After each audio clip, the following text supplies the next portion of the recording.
The MAN TGS 18.5 4x4 is a basic truck for basic farmers. It can't really do a lot outside of carting minimal weight goods. It doesn't really do well with hills. It gets the job done when you need it doing. It looks okay. There's not a huge amount of customization that comes with it. It comes with a basic 500 brake horsepower engine, and it's a manual gearbox, which is where the problems really start to arise. It's also one of the slower trucks at a maximum speed of 80 kilometers per hour, but it generally does what you need it to do. All of the additional aesthetic changes to the truck come as standard, and all you can really do is change the main truck color and the rim color. It's quite disappointing as trucks go. It does weigh 8.4 tons. You know, you're going to take it at £130,000. It's not overly expensive. You kind of get what you pay for here. It struggles on smaller roads as well. The maneuverability that you get in this thing is not ideal. I'm quite disappointed because I'm so used to driving the MAN trucks in ETS and they handle really well. The MAN in Farm Sim is just very disappointing overall. It kind of looks like it's trying to be tougher than what it actually is. The Mack Superliner 6x4 is a truck all about aesthetics. It looks incredible with a number of different designs and paint jobs that you get, including the all-American flag and the really nice stripes. But outside of that, it is a bog standard truck. It's not got a huge amount of pulling power, even though it's got 500 brake horse. It has a much longer wheelbase, which makes it incredibly difficult to maneuver in certain areas, and it's not great at uphill climbs either. However, if you're buying this truck, you don't really care about any of that because it does look fantastic. It is an all-American truck for all-American farmers. I kind of love it. I'm not gonna lie. Like, I will look by all of the negatives that come with it just because of how good this thing actually looks. You're not gonna fail to turn heads on the farm if you're driving around in this. The Mack Pinnacle 6x4 is a modern take on the Superliner from what I can tell. It starts with a less power rating at 425 brake horsepower, but at base you're only paying £93,500. That's a lot less than the MAN. It has a top speed of 80 kilometers per hour as well, does have a manual gearbox and a fairly long wheelbase. Now you can change the configuration of this from a day cab to the day cab fairing, all the way to the sleeper and the sleeper 48 fairing. Give it a more modern style look. You can change the engine setup all the way to a 505 brake horse with the MP8505, and you can change the main color and the rim color as well. It is worth noting that if you have both of these additions, the engine and the configuration, you are going to jump that price up to £142,500.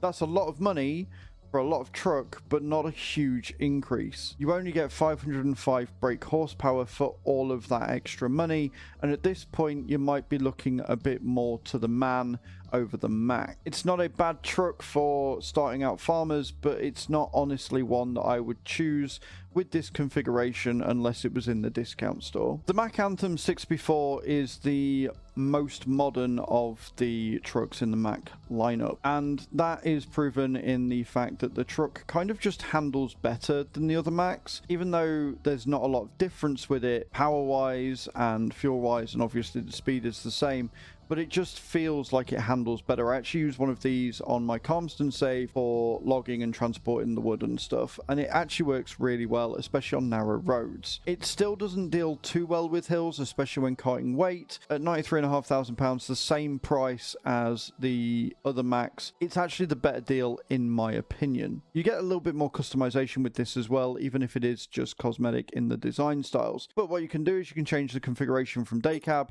premium, sleeper 48, sleeper 48 fairing, and sleeper 70, which gives it a fair old chunk that you can look at. You've then got the engine setup, which goes all the way up to 505 brake horse as well. Again, the same as other Macks in the lineup. And then you've got the designs. You've got design 1, design 2. Doesn't really change a huge amount. You know, it sort of gets rid of the wing mirrors, and that's about it. And then you can change your rim color as well. You've got 4 colors to choose from there. It does look quite good in the black. With all of these changes on, it does take the price to a whopping £150,000. If you're going for a Mack truck, I would choose this over the rest. The Black Anthem 6x4 is one of the Giants DLCs that you can get, doesn't cost you a lot, and it gives you a new truck, all in blacked out paint. Interestingly enough, the amount of customization you get with this truck over the normal Anthem is a lot less. It comes with the Sleeper 70 as standard.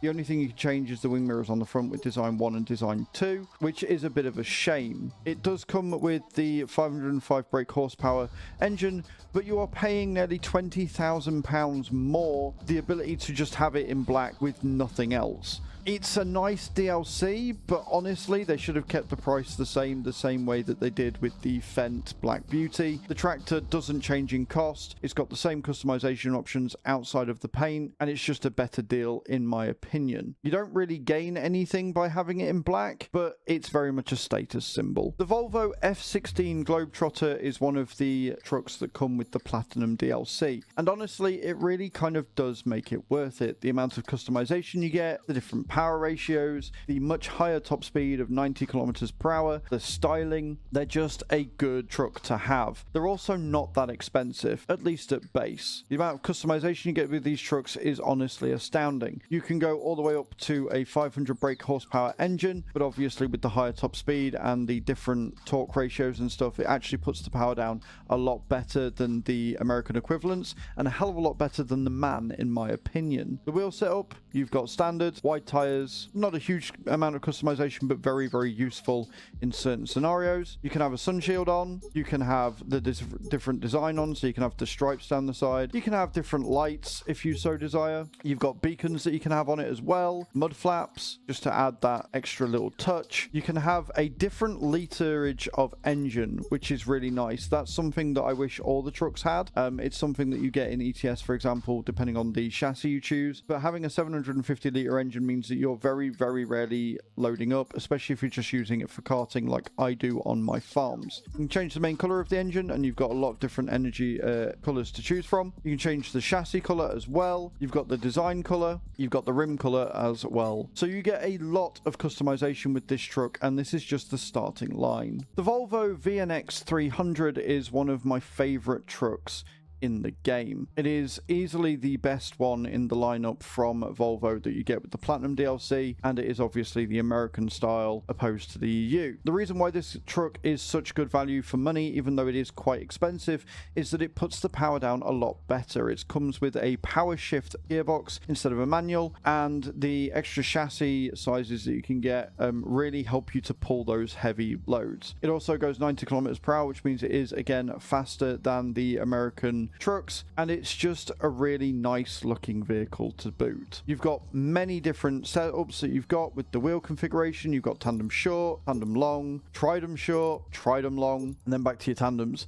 So you've got a number of different chassis makeups that the other trucks just don't have. You can have beacons on it if you so desire. You can have extra mirrors. You've got the sun shield if you so desire. You can have an extra horn on it.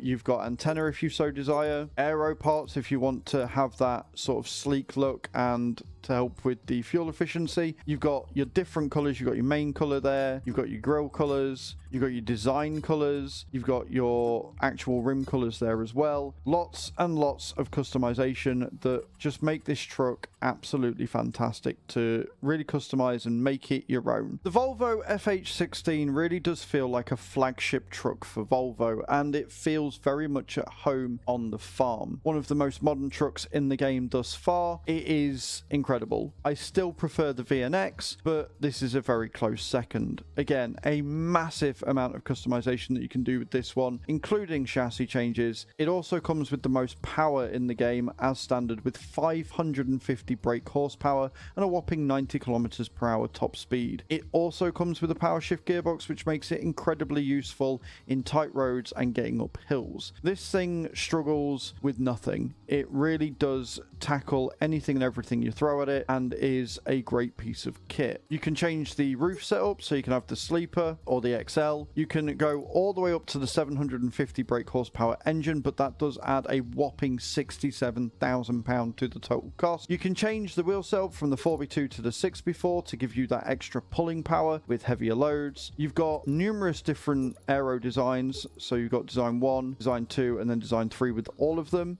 You can have a front mounting if you so desire, a number of different front mountings there which give you extra lights as well. And then you've got your safety frame that you can add on, which really helps as well, again giving you a roof rack there. You've got the Volvo mud flaps which you can have on if you so desire, and the mirrors you can change the design of as well. You can change the main color, the grille color, the design color, and the rim color. So a massive amount of customization here. This truck is honestly fantastic, and it is very much a personal preference that I prefer the VNX over this. It's a great truck.